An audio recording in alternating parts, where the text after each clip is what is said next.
Le chant en langue est comme le parler en langue. Quand on est rempli du Saint-Esprit, voilà, on chante ou on prie en langue, suivant son inspiration.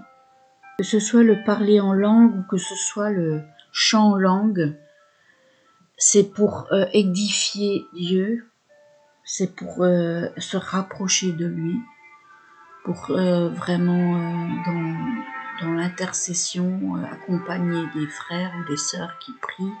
Cela rajoute une dimension spirituelle, cela fortifie celui qui prie, celui qui chante, celui qui loue le Seigneur. Paul en parle dans son chapitre 1 Corinthiens 14, particulièrement 1 Corinthiens 14, 4, celui qui parle en langue s'édifie lui-même. Le chant en langue est le seul charisme qui est avant tout au service de celui qui l'exerce. Le chant en langue fortifie la foi de celui qui le pratique. L'autre nom du parler en langue est la glossolalie. Le parler en langue est bien le signe qu'on a reçu le baptême du Saint-Esprit. Attention, il y a des parlers en langue qui viennent du diable. Il faut demander vraiment au Seigneur d'avoir le discernement pour le reconnaître.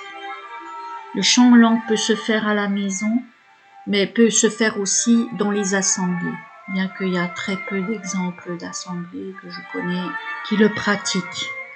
Il y a la Porte Ouverte à Mulhouse qui vraiment fait un chant choral. Sinon, ce que j'ai déjà entendu, c'est juste une voix ou deux qui s'élèvent. Personnellement, je peux chanter une vocalise sans musique, sans fond derrière, ou bien je chante sur une mélodie connue. Ça peut même être sur les chants du monde. Je vous donnerai des exemples plus tard. Il y a une communion avec le monde céleste qui se fait à travers le chant en langue. Je vais vous donner quelques exemples.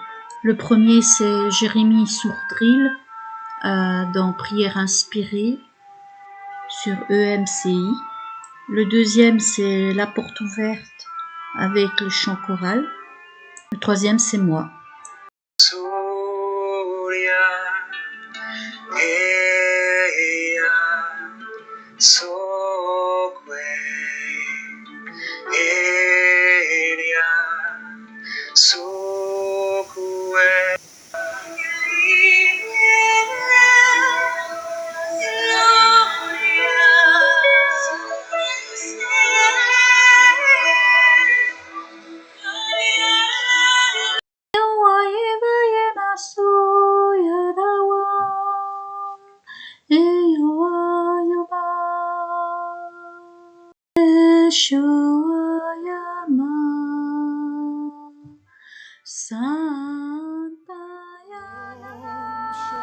Dans une prochaine vidéo, je vous ferai une compilation de plusieurs chants en langue. Et vraiment rentrer dans la joie du Saint-Esprit et de cet amour que Dieu donne à travers ces chants.